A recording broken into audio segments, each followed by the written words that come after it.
Hello everyone.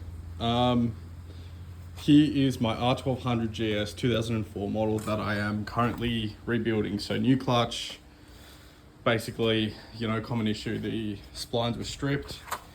As you all probably know, happens on these bikes. But what I found when I opened it up and took this countershaft seal out was that this little bearing in here was completely worn. Now this is the new one, it's already been replaced, but I have the old one here and the bearing completely, that doesn't sound too bad, but anyways, I thought I should change it. It's making a little bit of noise. It's not rolling perfectly smoothly like I'd want. So basically I took it out. There's a circlip in there. You have to pinch, pull. Now the hard part is actually getting this bearing out because it is super, super tight in there. So what you have to do, I've already closed it all up. The job's done, but it was a fucking, sorry YouTube, it was a pain in the A. It was a absolute pain in the A. So what has to be done is you take this front cover off, take the foam off the bottom, and there's 4 bolts and a little plastic thing in the middle there. Now you take that off, and once you do, you'll see the other side of the crankshaft, the balancing shaft, and it has a hole. So one of these E-Torques, it's an E10.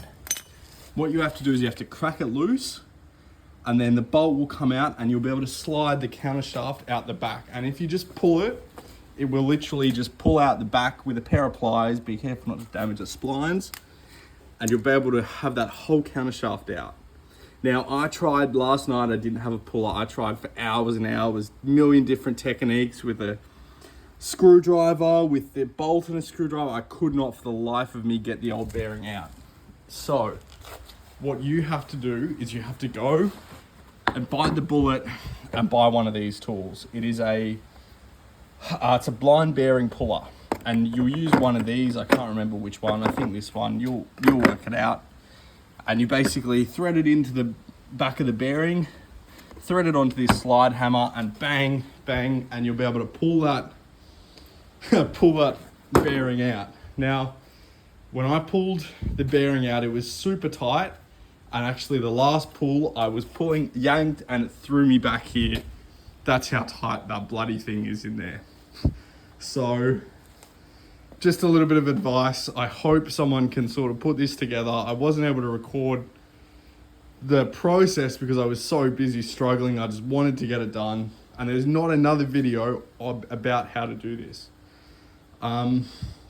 If anyone's having any, struggles with it, feel free to send me a message and I'll be more than happy to sort of send you some diagrams. Now, there are parts diagrams. I literally just went to a bearing shop and I bought a good quality NSK bearing. The size, I think, don't quote me on it, you'll have to work this out, is 20 by 37 by 9. Just double check that. I'm quite sure it's correct, but double check. And you must buy the best bearing you can buy. So for me, it was an NSK made in Poland. And it had rubber. It was a closed bearing. So what I did was actually took the rubber off, and I've left this grease in here. Now, part of it was I couldn't be stuffed to roll around in fuel and get it all out. Other part of it is it's sort of at the back of the motor and it doesn't get that much oil. So once you put the seal in, this will create a really good barrier between the oil, the grease, and the seal. And I don't know, I couldn't be bothered. I don't think it will do any harm, but if you're super duper pedantic, you can roll it around and try and take it out, or the grease. But it went in quite nicely. Honestly, just a 19mm deep socket on the outside rim and just tapped it in. And then obviously you put this circlip clip back in. You will need circlip pliers. It's a pain to take out, but it's quite easy to put in. Yeah, so now I'm just waiting for my delivery of seals. I'll seal it all up, clutch back on, and then basically just put it back together, and fingers crossed should be good. Praying. So yeah, thanks guys.